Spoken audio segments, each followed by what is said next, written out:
I don't know how much to believe about any of you people.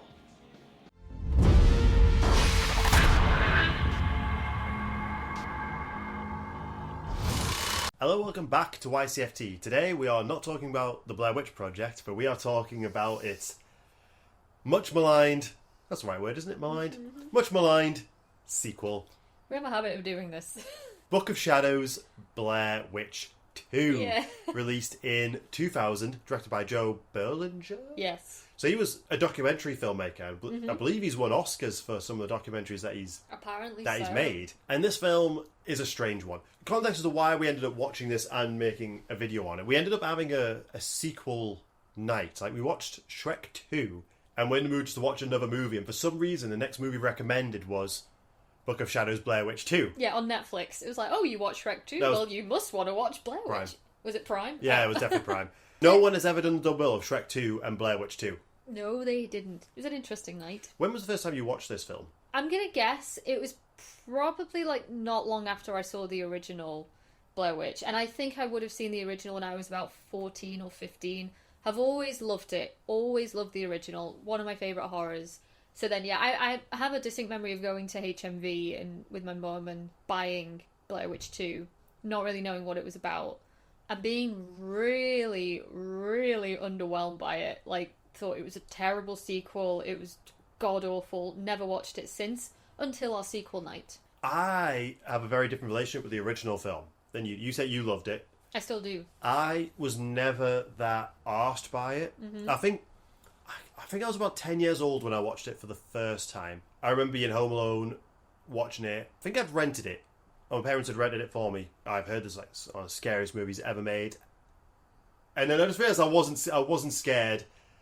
I was a bit bored. As time's gone on, I've gained an appreciation for it. I can put it on and I can watch it and I can enjoy it. But I don't have that nostalgia for this film that a lot of people do. Yeah. And I appreciate what it did. I appreciate the amazing marketing, the backlash around it. I think it's a really interesting... Everything around the film is so interesting. But I just have zero connection to the original film. Interesting. My first experience of this film, the second one, was... It was a YouTuber. I think it was called Nostalgia Critic, who I used to follow. And it was like the first video I saw that he did, and he reacted to this one. And I was like, oh, that looks interesting. So I sought out... I think I went to a Blockbusters and rented that one. Because this was a fair few years after. I think I must have been a teenager at this point. Watched it, and I was like, that was weird. And then just literally did not think about this movie again until our sequel night, another like 10 years later. What do you think about it now? It's still shit. But I don't mind it. I actually had a bit of fun with it. I also don't mind it. I can kind of see... But you must admit, it's a bad movie. It's not a great sequel. It's just, yeah, it's not a great film, full stop. But I don't mind it. I think I have time for it now in a way that I never did when I was 15. Is it just because it's now a late 90s, early 2000s movie and we're extremely nostalgic for that? I do think that is a part of it. I can absolutely recognise and feel nostalgia for 90s, early 2000s based things. But the plot itself is not terrible. And I think that's what keeps it going. Yeah. Should we talk about how this film came about? Yeah. Basically, it came about because of the massive success of the first film. So Artisan, the producers, wanted a sequel out quickly. The original producers and filmmakers did not want to make another one so quickly. They wanted to let the hype die down a little bit. Yeah. Think of like a decent story first. Like don't just capitalise on it. Yeah. I think they're on board as exec producers, and that's about it. Artisan went ahead. Joe ended up not liking any of the scripts that were made, so he wrote another one. The film kind of opens with real life footage of like Roger Ebert's opinion on the first film. It's clips, like promotional clips of the original film. So yeah, critics talking about it, talk show hosts talking about it, talking about how successful the original movie is. And that is the first thing that you need to know when you go into Blair Witch 2, is that the events of the first film are fictitious. It is a film. Like, Blair Witch is a film that was released, and the characters of Blair Witch 2 have all seen that film. Get out of these woods and go home! There is no goddamn Blair Witch! So it's very meta. I think in many ways it kind of forgets that the events of the film are meant to be fictitious. Sometimes it remembers, and then other times it does just forget. So they kind of abandon the found footage element of it until like after the halfway point. So it's kind of more of a straightforward film. I don't think this film was ever destined for greatness.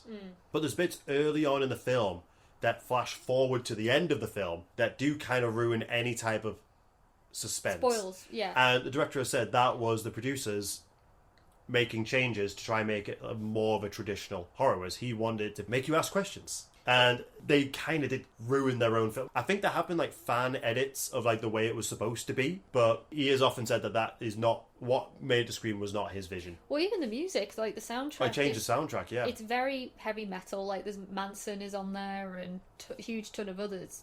But for that opening shot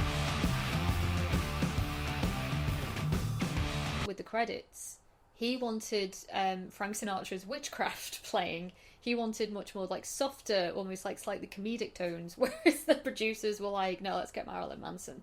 That's the vibe that we want. We want to get the teenagers in here. I do like at the beginning they talk to real Burkittsville residents, or the ones that would still talk to them. Yeah. The film does kind of open with the reaction to the Blair Witch. A lot of people going to this town and like having a look, wanting to see where it's filmed, and the townsfolk really disliking it, which was a real, was a real thing. Yeah, it's because it became a tourist trap. Yeah, so that part I really liked. So and the whole film revolves around, who's our lead guy, the tour guide? What's his? Jeff. Like with the first film, all of our characters' first names are the same as the first names of the actors. So it's Jeffrey Donovan who plays Jeff. So he does like the Blair Witch Hunt, a true crime tour where they go to this broken down house, which in the film is also where her tapes were meant to have been found. He ends up clashing with another tour group that's doing the same thing.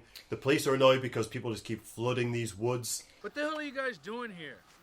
We got a tour group, the Blair Witch Walk. What's your excuse? Tour group, the Blair Witch Hunt! Dude, no, I don't believe this. So I think it's important, I think we should establish now that, yeah, it's a bit wobbly in terms of what is real and what isn't.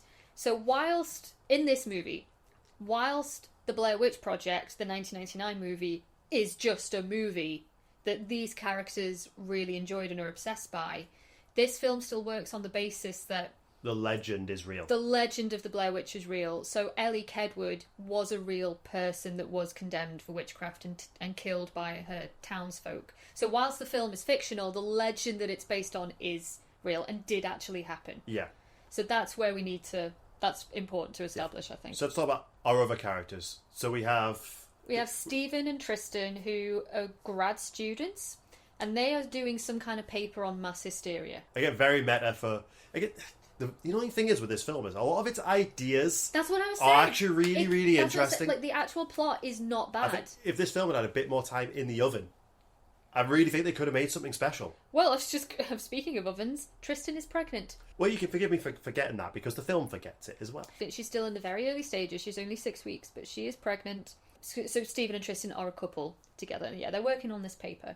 So they're sort of like the intellectuals of the group. And this is what was interesting, because I read somewhere that Joe Berlinger, he said that all of the characters, he, in his mind, sort of denote like traditional American stereotypes in the wake of the Blair Witch Project coming out. So Jeff, running the tours, is like the entrepreneur. He's capitalising on the success of the movie. You've got Stephen and Tristan, who are the grad students, so they're like the intellectuals of it, studying it, really interested by it. We have Erica, who is a Wiccan. She obviously is meant to represent the people that were angry at the portrayal of witchcraft, who want to, right those historical wrongs, that witchcraft has always been seen as a bad thing, but she represents the good. Communing with Ellie Kedward. The Blair Witch? I thought you embraced nature, not evil. No, you don't understand. Ellie was a good witch. I mean, she was an earth child, like me. And is adamant that Ellie Kedward was a decent person, that she never hurt or killed anyone, and she was severely mistreated. And then we also have Kim, who is a psychic goth. And I think she's meant to represent the people that are just obsessed with the paranormal. So those are our core characters. All a bit of a different, weird bunch. But Jeff assembles them all together to take them on this tour of all the key sites in Burkittsville. And I said they bump into other tour groups, which has someone from Germany, a Chinese couple. Really just showing how far this has spread. Weirdly, I do feel like a film like this would work better today because of our obsession with true crime. Mm-hmm. I think there's even a film that could have been made, and I did say this when we were watching it. Would it have been better if the events of the first film were real, and this was a follow-up to the true crime element of these three documentary makers going makers going missing? Quite possibly, yeah. that I also think would have been a really interesting, which kind of is the route that the 2016 movie goes on. In that one, that is obviously a follow-on from that movie, and it's a relative of someone in that. I can't. It's been a long time since I watched the 2016 film. I know there are workings of a reboot going on at the minute. Who knows why? Well, because it's been like actually, I didn't realize it's 25 years since this film came out. Yeah, exactly 25. Quarter of a century. That is insane. So they spend the night after getting into a bit of trouble with one of the other turf war with one of the other tour guides. Jeff sets up a bunch of cameras. I did think watching it, I was like, God, I bet he can't wait for the GoPro to be invented. Yeah, he's got all these digital cameras set up so he can capture the night. They're going to try and summon some spirits. And they wake up the next day. All the cameras have been smashed. Also, Kim has had a psychic vision that the tapes are hidden under a rock, which apparently within the movie is where the tapes from the original film were found. Yeah. Tristan Stevens' work has been shredded and is all over the place. They have zero memory of what has happened the night before. 5 hours are missing. 5 hours. There's even the fact that they got there and like this tree, this massive like evil looking tree. Jeff's like, this wasn't here the last time I came here, and they're like, oh yeah, I know. No, because look how old this tree is. Why would you have a tree going through the middle of this house? Then explain to me this: why a house built in 1826 was built around a tree? I mean, this thing would have been sticking straight up through the living room. Jeff, nobody's scared. I think they also, so the ruins where they stay the night, it's meant to be the foundations of Rustin Parr's house. And Rustin Parr was a guy that in the 40s kidnapped and killed 7 children and kept them in the basement, and he kept one of them alive and he put them in the corner so they wouldn't see, which is obviously, like something that the first film references and talks about. So yeah, I think that they're on this particular site, which was just interesting to me. Tristan then has a miscarriage. She miscarries the baby after having a nightmare that she kills the baby. They go to the hospital. I can't tell if them being pregnant and miscarrying the baby was added in later. Because it's weird. They leave the forest to go to the hospital because obviously she's bleeding, she's miscarried. They then go back into the forest to where Jeff lives, and he lives in some old fort that he bought for like $1. Like warehouse space, yeah. Yeah. Which is a pretty cool set. And in there, so they then go back to his place. He's got like loads of other cameras. He makes his money through. Basically, he's just been an entrepreneur. He's just been a con man his entire life. Yeah. And they're going through the tapes, digitizing the tapes, trying to work out what has happened. And to me, I'm like, I know they want to work out what happened, but why after miscarrying, the very next day would you go back?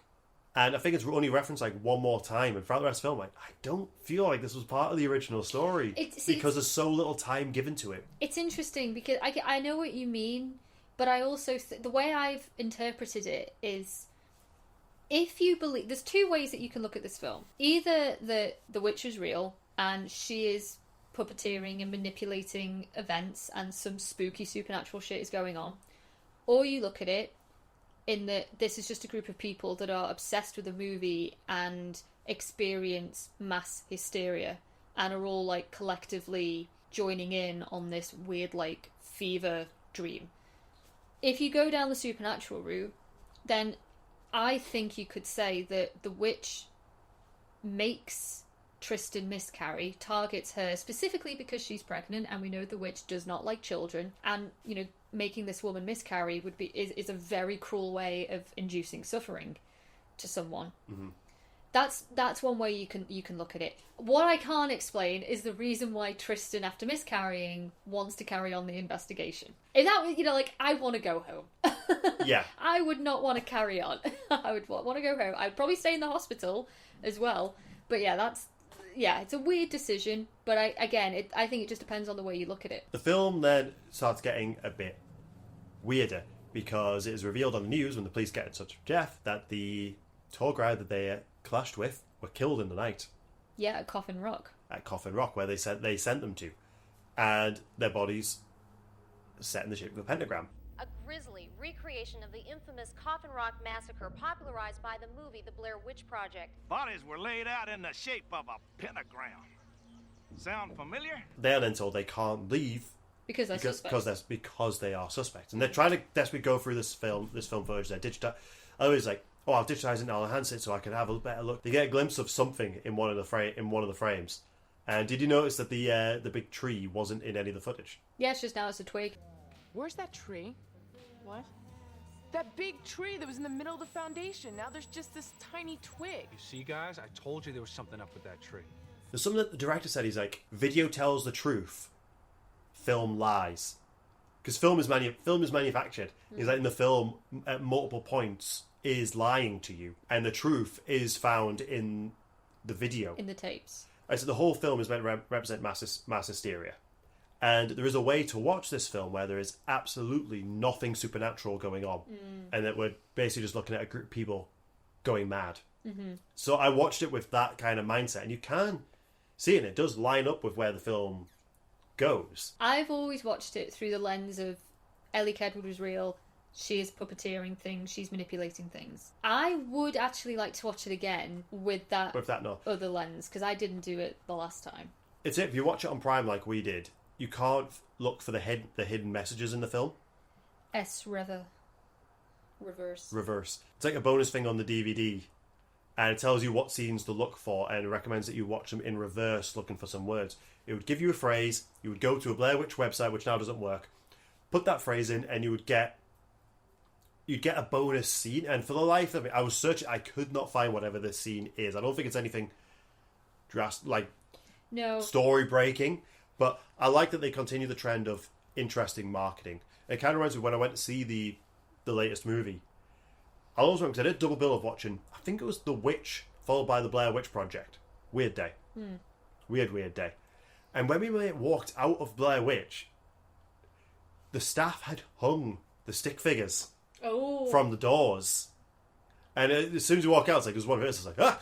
Like, it's probably the scariest part of the whole film. And you can't bring out a Blair Witch film without doing something interesting marketing-wise. Yeah, and I appreciate the efforts for that. Basically, we've figured out, because again, we watched this on Prime, and those little supercuts don't exist in the Prime version. No, it's only in the home video version. But yeah, you'd get to the website, and there was a message from the witch, wasn't there? Yeah. It was like, Seek me no more, or something like that. Seek me no more, or the children will walk free. And I've been trying to interpret that, and I don't really know what it means. Obviously, seek me no more would imply that... Stop looking for the witch. Stop looking for me. I'm done with this shit now. I'm done with all the publicity. All the children walk free. I don't know what that means. Another little interesting bit that I do genuinely find quite freaky is when Tristan does miscarry and she's in the hospital, she sees the apparition of a little ghost girl who I think is meant to be...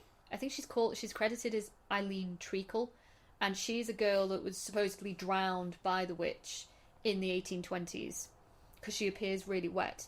And when Tristan sees her, she kind of like walks backwards in this really jittery way, and it's a bit eerie. Stephen then sees her a few scenes later as well. So there's a lot of references to children, and then Tristan, as she's continuously like going a bit madder, she realizes, or she thinks that she's starting to see things through Ellie's mind. Like she's having dreams and nightmares, and she realizes, I think they're Ellie Kedwood's dreams. And she pieces together what actually happened to Ellie, which was she was accused of witchcraft, because children, the townsfolk, were accusing her of sucking and stealing their blood. So the townsfolk, they bound her to a tree and they left her for dead. But the children then went back to that site and they started torturing her. And they poked her with sticks, and then when the blood that came out of her, they put their palms in it and pressed it on her flesh. Prodding her with knives and sticks, laughing at her, where they then hanged her with the rope that she was bound to the tree in. And then soon after that, all her accusers and half of the town's children vanished. So that's what Tristan tells us. I don't know if that's canon or not. Yeah. Well, this film is not classed as canon. It can't be if the events of the first film were fictional. Yes, true. It fits in wherever you want it to fit in. I like that backstory, though. Yeah, that was interesting. Explain why she's pissed off with children. Yeah. So the first thing they see in the tape when they're going through it frame by frame, and and it's like enhance, magnify. It's like what you could do to videotape footage was very limited. Yeah. And we see a naked woman dancing around the tree. And Erica. It is Erica, and she is shocked. She has no memory of doing this. She has zero memory of doing this. I do think out of the cast, I think outside of Jeff, I think she is the best actress. I don't know. I think the acting for the most part is okay in this. Like I said, the more I watch it, I like Stephen. I think does a really good job of going absolutely insane Yeah. Jeff, I think, is good as like our kind of main lead. Kim, the goth, is fine. Token goth girl. Token goth girl. I think Erica's fine. I think maybe just... I've been growing up, I think I had a bit of a crush on her. I see. I think that's entirely what it is. That's what it is. But I think our character's quite interesting. As the Wiccan. As the Wiccan, yeah. And so she is naked, dancing around a tree. And this actually links back to something that the director says that leads into the theory that nothing supernatural is happening here. Is a lot of the things that happen throughout the film are references to other movies, which these characters would have undoubtedly have seen and would work into their own fantasy. Like that, the naked woman dancing around the tree is a reference to Evil Dead 2. Jeff has an alarm whenever he opens the door, dogs start barking, like recordings of dogs, and that's a reference to The Omen. Yeah. A lot of things that happen in this film are based on movies that they would have watched. Yeah. And obviously, a big push at the time when violence in real life was being blamed on the movies. Yeah. And this is kind of like a commentary on that. See, I find it interesting. Like, I knew that the director was being like a bit ambiguous with, is it supernatural? Is it hysteria? I didn't actually know that he was pushing more for the hysteria theory. So we're meant to watch this movie thinking that nothing supernatural is happening here. Yeah. Basically, like, he has said it is mass hysteria. Like, end of. I didn't know that. So now when I rewatch, that's why I want to rewatch it, because I think it will give me a different viewing experience. They're getting more and more suspicious of each other as well. Yeah. Because Erica does eventually disappear. Yeah, she disappears. It's just her clothes that are left. And then they try and ring her family, and then her dad's secretary answers the phone, and she's like, what is this? Like, he doesn't have any children. Yeah, because he was a pastor. And that was her backstory that she gave. So now they're all like, oh my god, like, is Erica, like, fucking with us? Like, what's going on? Did she kill these people? Yeah. And I like that how they all just kind of, like, get increasingly more superstitious of each other. Suspicious of each other. Kim goes to get some booze from a local convenience store and has an encounter with the checkout. And a bunch of people there that think she's clearly think that she's a witch. Yeah, because she's dressed like a goth. So yeah, I kind of like those scenes. Tristan, meanwhile, is just becoming more and more insane. Yeah, unwell as well. Unwell, and seems to be... Maybe he shouldn't have left the hospital after one day, but you never know. Maybe she didn't have health insurance. Quite possibly, yeah. But does seem to be seeing things through the eye of Ellie Kedwood. And then eventually, Tristan starts speaking backwards, and she tells them, reverse. Everything's backwards, and then eventually they clock. We should play the tapes. Do you know what that's a reference to? Backwards, no. The Exorcist. Ah, okay. This film's making a lot more sense to me now. They play the tapes backwards, and we find out what happened in the night, and it's pretty freaky to see. Like, it's almost like a really like tamer version of Event Horizon. Yes, you know. That is actually They basically drank, started doing some ritual stuff, had a bit of an orgy, and went off and did some murders. With Tristan sort of leading them. Which leads to them thinking that she is the witch. Because I do really like all those scenes of them, like, clearly losing their shit, and they're all looking at, like, they are horrified. Like, absolutely horrified at what they're seeing. Yeah, like, what did you make us do?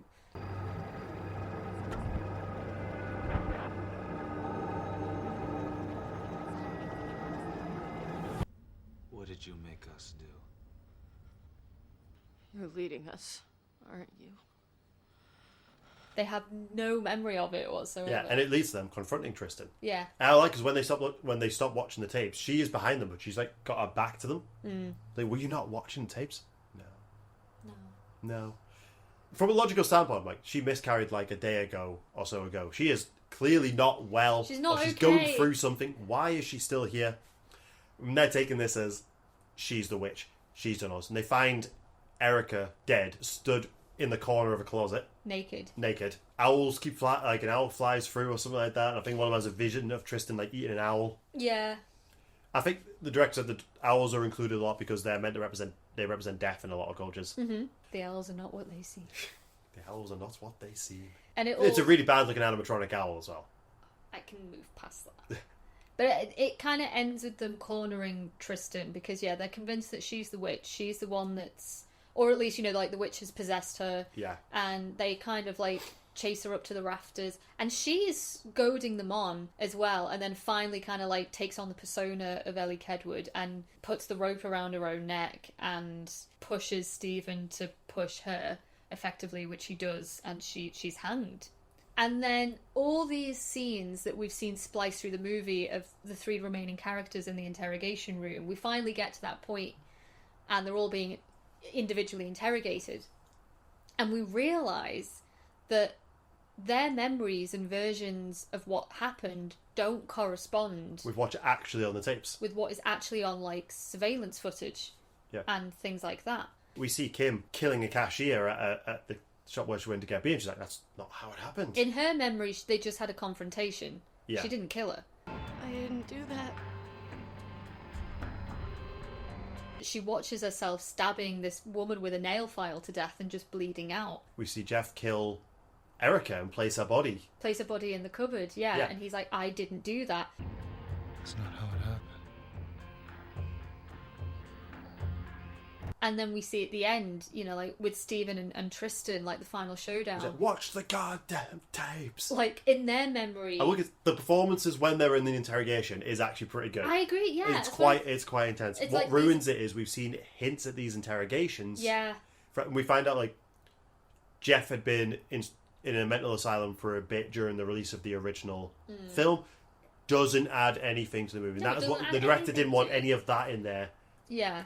Or didn't want any of these flash forwards to this moment because it just takes any suspense out of the film. Absolutely. Confess. Stop Confess. Stop it. Say the word. Oh, God, Stephen, don't. Please. No! This is wrong. Somebody fucked with this tape. Somebody fucked with that tape. Before they killed Tristan, bearing in mind, you know, in their heads, she'd been goading them on. She was fully possessed by the witch. And they you know, they killed her for that reason. They hanged her for that reason. Whereas the video footage actually reveals is that she was begging for her life, and she didn't understand why they were ganging up on her. I gotta say, he's mortified by the that. actual hanging looks great. Does, yeah. It's like, really good. You hear like the neck snap and everything. Yeah. She's the witch, man. What are you saying? I'm not the witch. Yeah, you are. It's a harrowing kind of ending. It's like their reality is not reality at all, and then to be confronted with the idea that, oh my god, I'm a killer, and there's the proof. I really like it as a concept. I think what is it about this film that just prevents it from being good? It's a mixture of it's a bit rushed. Yeah. Like, I know there was some scenes, like, some reshoots that the director had to do in his own garden. He only had 2 months to write a screenplay, considering he didn't like any of the screenplays that were put forward. Yeah. So this is like, we're talking quick. Yeah. Even if they pushed it to like 2001, and I think a 2-year gap for a sequel was even back then was perfectly acceptable. I'm still dying for a Batman sequel from a film that was like released It's 3 never years happening. ago. It's not happening. But I will wait. I will wait for it patiently. Think about Tron fans. We have to wait like 10 plus years for sequels. So I think if they'd done that, gave the script a couple of like lookovers, spent more time developing certain characters and having a bit of a clearer direction, because my opinion of what this film's about purely comes from the director telling me that that's what it's about. Yeah, I agree. You don't get that yourself. Okay, I understand. I think it just needed more time, more attention, and I think the Artisan needed to leave it the fuck alone. Yeah, I agree. Because their interference makes it a worse movie. I think you could fine-tune the characters a bit more. Yeah. Some of the earlier dialogue before they end up at Jeff's warehouse and things start really going to shit is corny and it is a bit cheesy. Like, you could definitely tighten that, I think, but the actual storyline of these, you know, group of people just being obsessed with the film and going to the sites of the film locations, effectively, that also happen to correspond to like the real life legend, is interesting. Yeah. And a group of people succumbing to mass hysteria is also an interesting take on, you know, within the Blair Witch saga. Well, it's also, if they'd let more time, like, this was still very, very fresh in the fallout from the first film. If they'd left it a little bit longer, we would have been able to see, like, all right, how does this level out now? Let's have a better, broader view of what the cultural impact of this film was. Yeah. Before rushing straight in. Because it's kind of a reaction to that immediate reaction. Let's capitalise on this as soon as we can. And it did pretty well. I think it made like 40 million. It did do well, yeah. It did do pretty well. And it had some strong competition from movies at the time. Like Deep Blue Sea came out as well, not that long before, and like some big movies. It did okay. Yeah. Critically, did not. No. We are never gonna get out of here. Kim, what the hell did you do to my van? You said you just busted up the front end a little. I mean, how the hell did you drive it back?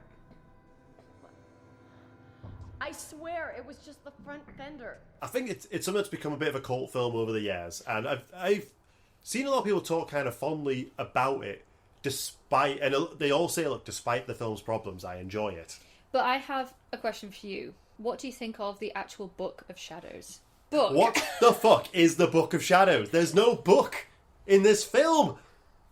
It's so... This goes back to that very first video I watched on it. He ends the video by going, What is the Book of Shadows? What is the Book of There Shadows, is no guys? Book of Shadows in this film. No? In fact, wait a minute! What the fuck was the Book of Shadows? Did they ever mention that in the movie? Why the hell was that the title? They never talk about it. We never even see it. You brought this up when you remind me that, like, the original working title of Evil Dead was The Book of the Dead. Which makes total fucking sense for that film. Yeah, but the producer said, we should probably change that, because if you have book in your title, people are going to subconsciously think that they're going to have to read. Which I didn't think that we were that simple. I think they were really like overthinking that back then. But anyway, But they ended up with a great name of Evil Dead. Yeah. This, like, right, so you're throwing a book in there, potentially subconsciously making people think they're going to have to read something, and then there's no book. there is no book. Why didn't they just call it Blair Witch 2? Blair Witch 2. Yeah, it's Or the Blair Witch Fallout, or something like that. genuinely maddening. Blair Witch Aftermath. Blair Blair Witch Bloodlines. I don't know if that was a Berlinger decision or if that was a studio thing. I don't think it was his idea. decision. But I don't know where it came from. Like, we're literally not exaggerating. There is no book in this movie at all. There's no but so we have no idea what the Book of Shadows is. No, it's genuinely baffling. Like, anyway. When watching the film, at what point do you realise there's no book? I don't know, because, well, I've seen it like 3 times. Or did you wait until I pointed it out to you? No, I remember the very first time I watched it, I was like, "There's the book." Did I miss something? I don't know if there's like a deleted scene. I've no idea. But anyway, stupid. But I don't hate this film, and I like how time does this to you. You know, like as a film goer, where you watch something, it doesn't resonate, you don't like it, you completely dismiss it, and then for whatever reason you revisit it. And then, you know, your feelings change and your relationship with it changes. That's what I have with this film. This is not a great movie. It's definitely not a good sequel. But there are things I like about it. And I've watched it fairly close together, like in quick succession, twice now. And I've enjoyed both experiences of watching it. So I like how my feelings have changed. Yeah.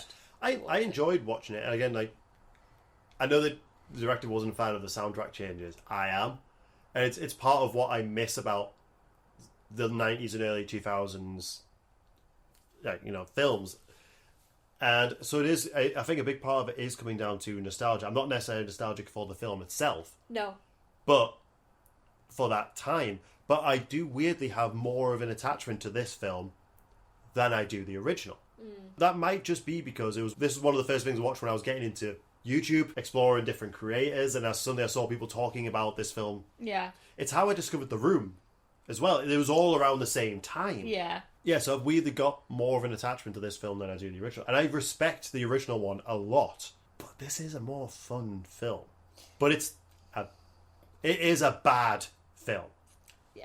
I love the original. Yeah. I do think it's a great horror film. I'm surprised we've not talked about it. Well, as I said at the beginning, like, this is typical for us to dive into a shittier sequel before we talk about the better original. This is what we do on YCFT. We'll watch something one night and say, hey, let's do a video on this. Yeah. That is probably about where 50% of our videos come from, is we watch something that we might have watched a million times and, oh yeah, let's do a video on this, and suddenly we just start writing notes. But I will... 100%. Very little is planned very far in advance. I think sometimes with us as well, it's like, the Blair Witch Project is obviously such a beloved horror film. It has been analysed. We can't add anything new to that. We had that problem recently with another video we did, where we were like, what can we really add to this that hasn't already been said? Whereas Book of Shadows, there's a lot to be said. Yeah. You know? So, but I would love to dive into the original Blair Witch at some point. And the other films in the saga, too. I remember I picked it, because there's been a bunch of games, and I picked up the Blair Witch game, and I couldn't finish it because it was so boring. It was really bad. Yeah, that's the only point I had on that one. Yeah. I remember getting quite excited because the game came out not long after the last film, and I do actually enjoy the third film. I think this, weirdly, because of the sound design of that film was really good, and seeing that in the cinema was quite an experience. Yeah. Even though it doesn't do anything to reinvent the wheel, it is more closely aligned to the original than this one is. Mm-hmm. But out of this trilogy, this is probably the most fun because it doesn't take itself as seriously. No. And it really is like a time capsule for what the reaction to the original film was. Yeah, I don't even mind that it's not found footage. No, found footage films over time really started to piss me off. Yeah, it's not my favourite subgenre at all. Like, Blair Witch sits firmly at the top. I think what bothers me a lot is with a lot of found footage films, there always has to be some type of dialogue to explain why everything's being recorded. Blair Witch, it's simple. They're making a documentary. Something like, oh god, what was the one about the superheroes? I don't know. It's really, really good film. Josh Trank, before he went nuts and became an arsehole in Fantastic Four, made it. And there literally is a line that says, "Oh, I'm just recording everything now." Or Diary of the Dead, which is a really bad intro into the Romero Dead series. There's, "Oh, I'm just recording things." There always has to be a line as to why everything's being recorded. And that would even start to say, "Oh, I found this footage. I even added music in place for suspense when appropriate." Stop trying to make it so that the found footage it turns out being more like a movie. Yeah. No found footage movie is as raw as the Blair Witch Yeah, is. found footage is not meant to look like a movie. Yeah. It's not meant to be cinematic. Yeah. Whereas abandoning that for this film, I am perfectly I'm fine with it. fine It with didn't that. bother me at all. Future Blair Witch projects, I'm okay if they don't do a found footage. Same. Like, I'd be perfectly... Unless they do it literally how the original did it. Because the script changed from day to day. The actors often didn't know what was happening. One of the ones that was meant to disappear basically doesn't. The director went to the tent of one of the other guys, took him away. So he wakes up thinking, not knowing what he's supposed to do, because he thought his character was supposed to die and disappeared that night and didn't. And that's what leads to that very, very unique feeling of the Blair Witch, of the characters seem genuinely confused by what's going on. It's because they were. Well, so if you're going to do Blair Witch again and make it found footage, I think you have to do it in the same style as that to get those genuine performances. Like, there's that fantastic sequence in the original where they wake up in the middle of the night because they can hear what sounds like twig snapping, and that was obviously the production team doing it in the distance, but I don't think the actors knew. They barely knew anything that was going on. They didn't. The director said, did we go to a panel? Yeah, we did. We saw them. Oh, crap. Yeah, we did it. For the Love of Horror, we went to a panel by them. We saw them. Yeah, I'd completely forgotten about that It till was now. brilliant. I think it was an anniversary, probably like 25th anniversary. It was, because 2024. Yeah, and it was fantastic hearing them talk about it. And Heather Donahue, the Heather in the movie, was like, I was going into the woods with like these two random blokes and a production team full of men. Like, I was armed because I didn't know what to expect. Yeah. Like, I didn't trust anyone. They got to like the day before they were shooting the ending of the film, and they didn't have an ending. And it's probably one of the most famous endings in horror. Yeah, it's brilliant. And it was completely like, we have to shoot something. Yeah. And obviously the famous shot, like looking up face, which is also replicated in this at one point with Tristan. That was completely done by accident. I love when they parody that in one of the scary movies. It's the first one. Is it the first one? Yeah, that was Gail. really... Gail's got the camera, like the snot is just dribbling down onto the camera. Even though saying I'm not as attached to the original film, I respect it in a lot. I don't see how you can't, because it's weirdly, I put it side by side with The Room for one particular reason. It is proof that anyone can make a movie. Mm-hmm. And there's no right or wrong way to do it. If you have an idea and you've got the drive, not necessarily the resources, because the budget of the original film is basically non-existent. Yeah. You can do it. It's kind of the same like Paranormal Activities. You have an idea, very little budget, you go forward. The Room is, you have unlimited resources and no talent, but you can make a movie. Yeah. And this is 20 years ago. It's like today, there is literally no reason why you can't make a movie today. Literally easier than ever before. It's harder to get your movie out there and seen. Yes, but to actually make it. To actually make a movie. And I do think we have to thank films like The Blair Witch Project for that. Well, it's also like 28 years later that at the time we record this it's not yet been released, but part of that was filmed on an iPhone, right? I have a problem with that in film. Because yeah, it was like very expensive equipment oh around god, it, there'll be like a 30 grand lens on there.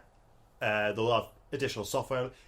The whole point is still, yes, you can make a movie using a phone, and people have, and people have. But if you ever seen a big budget film, there's a lot of additional costs that go there, add on to that.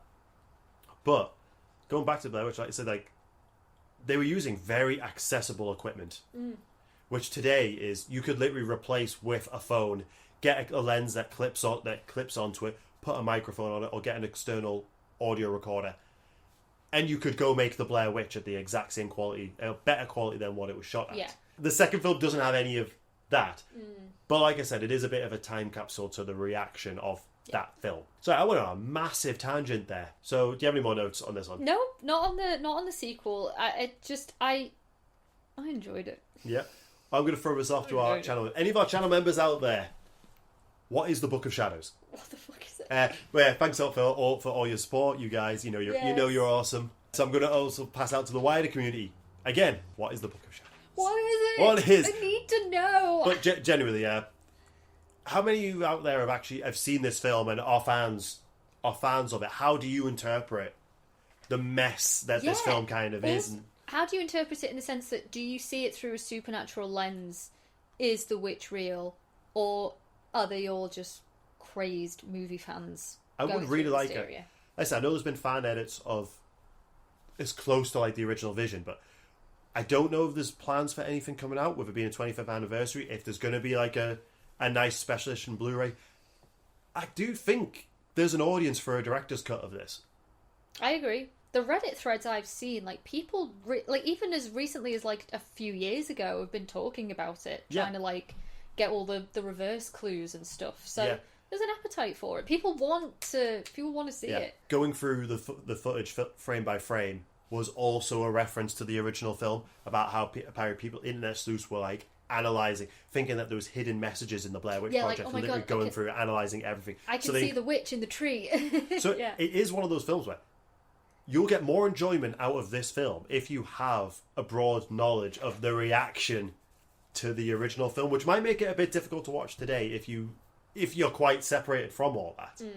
It feels like an interesting project, an experiment, when realistically it was just a production studio rushing something out to make a bit more money. Yes, and they did. Which it did. And it did, but the franchise then went to sleep for like 16 years. Afterwards. Literally, yeah. And the director didn't do another feature film for another 19 years. But he's been a very, very famous documentary maker, which is where his bread and butter was. He's had a successful career, but I think the studio interference really turned him away from features. Yeah. Yeah. Thanks a lot, guys, and we'll see you when we see you. Bye.